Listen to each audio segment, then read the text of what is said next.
Alright, we're back, doing another little batch of videos. Obviously, same outfit as some of the other ones. So today I'm going to be talking about the top 5 most asked questions on Facebook. And I can only presume other detailing forums and things like that. Detailers are very passionate and things like that about what they do. They're very protective of what they do to vehicles. Some take criticism quite well, some do not, but a lot of people have questions, and a lot of people ask the same very question. A lot. Like within the same hour, a lot. You'll get the same question over and over and over and over and over again. Is it ridiculous? Oh my god. Yes, it is. It is. If you're just getting into the game, you won't even notice it. You'll just be like, oh, same question. Oh, I'm still kind of interested in this, interested in this. Yeah, makes sense. See what they have to say. Then after about 2 or 3 months, you start to buy your own products, you understand what you're doing, things like that. You're starting to think that you're pretty good. You start to see the same questions, and you go, oh, I know the answer to this. Oh, that's cool, I know the answer. Yeah, I know, I have input now. And then after about a year, you're going, oh my fucking god, stop. Like, how are you still asking this? And not just the one person, the 8 people in the same hour before him. And then after a while, you'll go back to not noticing it and just not even worry about it. But there will be a minute where you're going, oh my god, how are you asking this again? So, the top 5, my personal favorite top 5, the ones that I think get asked the most. Some may be different. We'll start with number 1. My number 1 asked question is, and we're going from 1 through 5, so least to, or, you know what, scrap this. We'll go from 5 to 1. We'll start with number 5.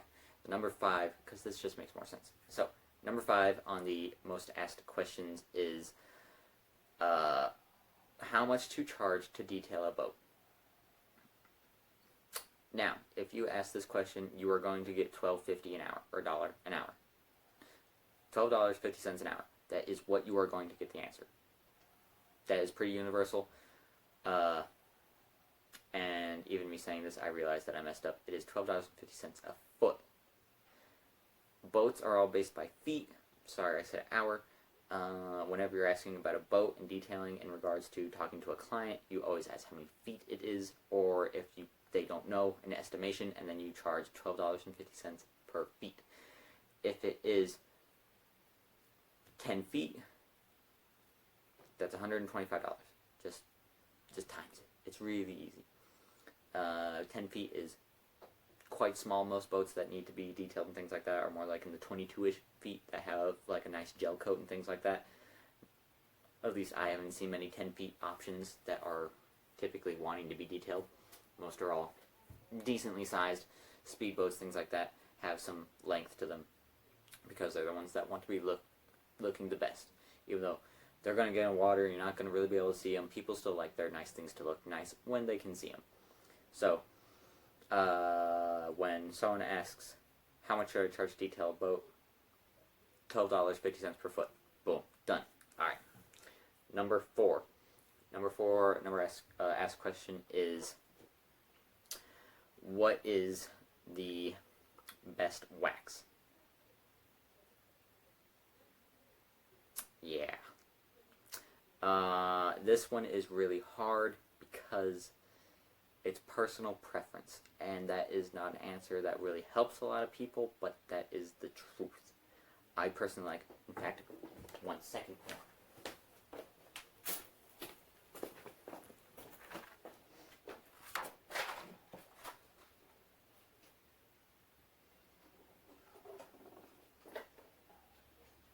Just 1 second, bear with me. Just a little bit longer. I think this will do it. Oh wait, here we go. Alright. So,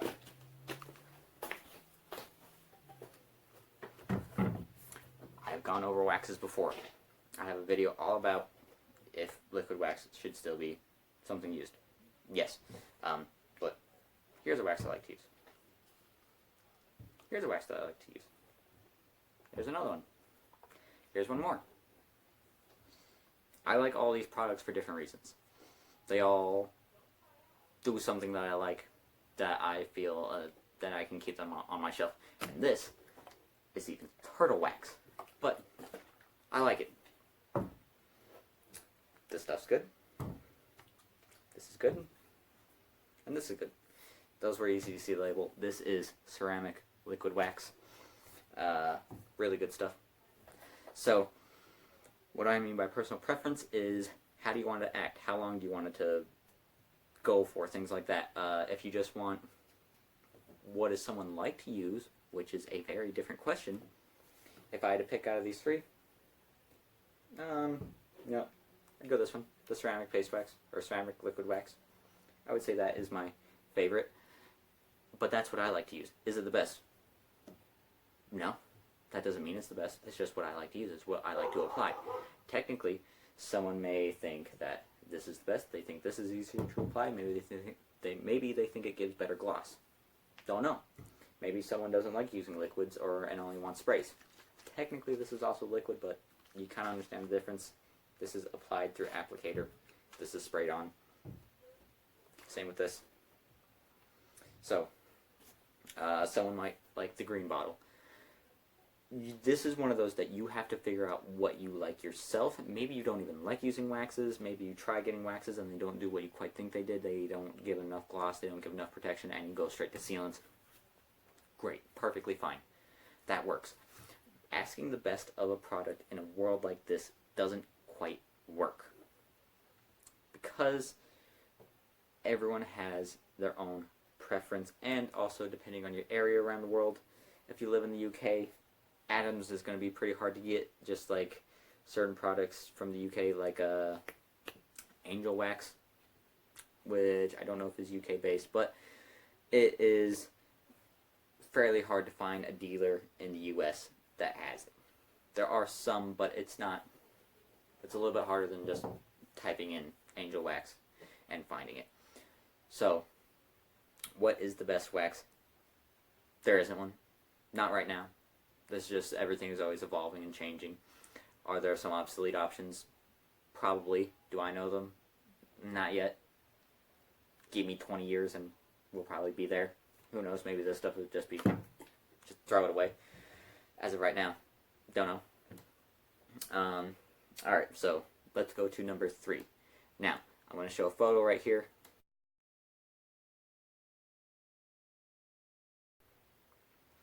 That is a small Bissell steam cleaner. The question is, will this work for me for my on-the-side business? Answer, yes, it will. Is it going to be the best? No. Will it do a decent job at removing stains? It will, as long as you go through the right process of cleaning and things like that. If you try to get as much of the stain out beforehand and then just suck up the leftover, is it going to be as good as a full-on extractor? No. Why would it? It's not built for that. But will it help you get by, make some cash, and then let you buy that full-size extractor? Yes, definitely. Would I recommend saying and advertising that you can remove stains and things like that, no problem? No, because that thing won't be able to remove some stains and things like that. There is some that will probably be too stubborn for it. It does a decent job. Does it remove a lot of water? No. And I know because I have that model and I've used it. I've also used full-size extractors every day. The power that a regular extractor has is way stronger than one of those. The rate at which water is released and things, the pressure is way better, heat is better, everything's just kind of better because it's really specifically for what you're using it for. Those little extractors are for tiny around the house messes and things like that, pets, spills, that kind of stuff, and they do that very well. Some automotive stuff is a little tougher, or certain things like, depending on age of stain and things like that, all matter. An extractor is just better built. So, will this work? Yes. The little Bissell guy will work, and certain other little options will work. It'll work for a little while. then I recommend getting a full size if possible. But if you're strictly mobile, kind of working out of the car, it'll be fine. So, number 2. Finally to number 2. And it is kind of related to number 1, but not really. So, number 2 is, what should I charge in general I'll rephrase it. Are my prices good? This is kind of like the boat one, although I see the boat one by itself a lot, and that one just kind of irritates me, because that is still one that I see so much that is posted so often about that it's kind of like, how have you not seen it? I understand if you're doing with something like Facebook, the search bar isn't the best, so I'll give some slack. I won't be as irritated as I am, or I shouldn't be. So, when we're talking about price lists, we're talking about a do a little example. So, like, we'll do like A package, B package, and C package. You're going to see my handwriting here. It is not the best. But, oh well. Now, if you were to have these labeled as, we'll say A is interior, B is exterior, and C is full, some people like to do, and you'll see this a lot of people also contradicting this, some guy will post on we'll say like interior is like $50, exterior is like 45, and a full, they'll do like 90. They'll give a deal on the full. And they'll go, are these good prices? And the answer is no, that's terrible. That's awful. In the detailing world, it is not crazy, especially if you know your skill and you know that you're going to put your effort into it and things like that, and you know what your products cost and all that. This stuff isn't necessarily that cheap. You need to get paid what you know you're worth. You need to break down your products, how much you use, and things like that, and get paid what you feel you deserve. Trying to undercut everyone to get more business and scrape by and things like that is not the way to do it. Going and working for me, I like to think that a full detail takes about 4 hours or so, depending on what I'm doing. No paint correction or anything. That is me working non-stop. I do not stop working on the vehicle till it is done. Be it outside in sun and 80-degree weather, or in a garage, or in bays and things like that. It doesn't matter. You work the entire time. You know you do a good job and things like that. You know you have customers happy with. That price just isn't worth your time. You can charge way more than that. Best way to always look at your prices is also kind of judge the area. If you have no one else doing what you do, this is typically for mobile guys usually. Check your dealerships, check other detail shops around the area, see what they do it for. For interiors and things like that, I put that as $50 at least. Do $100, pretty much double everything. It's not crazy to ask for $200 for a detail. That is actually fairly standard. Seems like a lot, but it is a luxury expense. You're having someone else clean your car for you. Not everyone's going to do it. You can do it yourself, but you're paying someone to do it for you.